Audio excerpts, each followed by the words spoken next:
Samajwadi party का इतिहास और वर्तमान समय दोनों ही ऐसे मामलों से जुड़े हैं जो नैतिकता और सामाजिक जिम्मेदारी पर सवाल खड़े करते हैं। हालिया घटना, जिसमें पार्टी के नेता वीरेंद्र पाल पर बलात्कार और जान से मारने की धमकी देने का आरोप लगाया गया है, समाजवादी पार्टी के उस लंबे सिलसिले को एक बार फिर सामने लाती है, जहां पार्टी के नेता या समर्थक गंभीर अपराधों में सम्मिलित पाए जाते हैं। यह कोई पहली बार नहीं है जब इस तरह के मामले समाजवादी पार्टी से जुड़े हुए हैं, बल्कि इससे पहले भी कई उदाहरण मिलते हैं जब पार्टी ने दोषियों के पक्ष में खड़े होने का संकेत दिया है।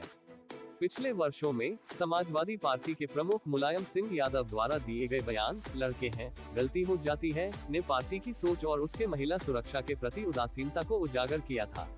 ये बयान न केवल महिलाओं के प्रति असंवेदनशीलता दिखाता है, बल्कि यह भी स्पष्ट करता है कि पार्टी के नेता अपराधियों के पक्ष में खड़े हो जाते हैं। जब शीर्ष नेतृत्व का रवैया ही ऐसा हो, तो निचले स्तर के कार्यकर्ताओं और नेताओं से क्या उम्मीद की जा सकती है। यही कारण है कि समाजवादी पार्टी की छवि बार बार बलात्कारियों और अपराधियों के साथ खड़ी होने वाली पार्टी की बन गई है। अखिलेश यादव की नेतृत्व क्षमता भी इस मामले में सवालों के घेरे में है। जब भी समाजवादी पार्टी के नेताओं पर इस तरह के आरोप लगते हैं, तब अखिलेश यादव एक निर्णायक और कठोर कदम उठाने के बजाय कानूनी प्रक्रियाओं का हवाला देते हैं। उन्होंने एक बार कहा था कि जब तक DNA परीक्षण नहीं हो जाता, तब तक दोषी साबित नहीं होता। ये रवैया न केवल पार्टी की नैतिक जिम्मेदारी पर सवाल उठाता है, बल्कि यह भी दिखाता है कि पार्टी के भीतर अपराधियों को संरक्षण देने की प्रवृत्ति है। समाजवादी पार्टी का नाम कई बार अयोध्या, कन्नौज और अब मऊ जैसे इलाकों में इस तरह के गंभीर अपराधों से जुड़ा रहा है। चाहे वह अतीत की घटनाएं हो या हालिया मामले, पार्टी के नेताओं का आपराधिक तत्वों से जुड़े होने का इतिहास रहा है। जब इस तरह की घटनाओं के बाद भी पार्टी अपराधियों के खिलाफ कड़ी कार्रवाई नहीं करती, तो इससे पार्टी के अंदर अपराध को सहन करने और उसे बढ़ावा देने का संकेत मिलता है। वर्तमान मामले की बात करें तो वीरेंद्र पाल पर आरोप लगने के बाद वह फरार हो गए हैं।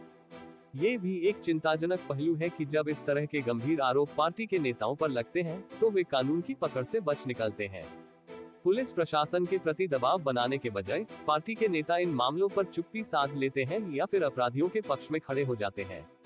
इससे ये स्पष्ट होता है कि समाजवादी पार्टी न केवल महिला सुरक्षा के प्रति असंवेदनशील है, बल्कि वह अपराधियों को संरक्षण देने में भी कोई कसर नहीं छोड़ती। इस पूरे मामले में सबसे अधिक दुर्भाग्यपूर्ण पहलू यह है कि ऐसी घटनाओं से समाज में एक गलत संदेश जाता है। जनता के बीच ये धारणा बनती है कि यदि आप किसी राजनीतिक पार्टी से जुड़े हैं, तो आप कानून से ऊपर हैं। जब राजनीतिक दलों का नेतृत्व इस तरह के मामलों में नैतिक जिम्मेदारी नहीं निभाता, तो इससे समाज में अपराधियों का मनोबल बढ़ता है। समाजवादी पार्टी का ये रवैया महिलाओं की सुरक्षा के प्रति उसके असंवेदनशील दृष्टिकोण को दर्शाता है, जो एक लोकतांत्रिक समाज के लिए खतरनाक है। यदि समाजवादी पार्टी अपने नेताओं और कार्यकर्ताओं के बीच नैतिकता और सामाजिक जिम्मेदारी की भावना पैदा नहीं करती है, तो उसकी छवि केवल एक अपराधियों के संरक्षण देने वाली पार्टी की बनकर रह जाएगी। यह जरूरी है कि अखिलेश यादव जैसे नेताओं को इस तरह के मामलों में कड़ा रुख अपनाना चाहिए, न कि कानूनी प्रक्रियाओं का सहारा लेकर अपराधियों को बचाने की कोशिश करनी चाहिए। समाजवादी पार्टी को ये समझना होगा कि इस तरह की घटनाएं न केवल उसकी राजनीतिक साख को नुकसान पहुंचाती हैं, बल्कि समाज में महिलाओं के प्रति असुरक्षा की भावना को भी बढ़ावा देती हैं। अगर पार्टी को अपने भविष्य को सुरक्षित रखना है और समाज में एक सकारात्मक छवि बनानी है, तो उसे इस तरह के अपराधियों के खिलाफ कड़ी कार्रवाई करनी होगी।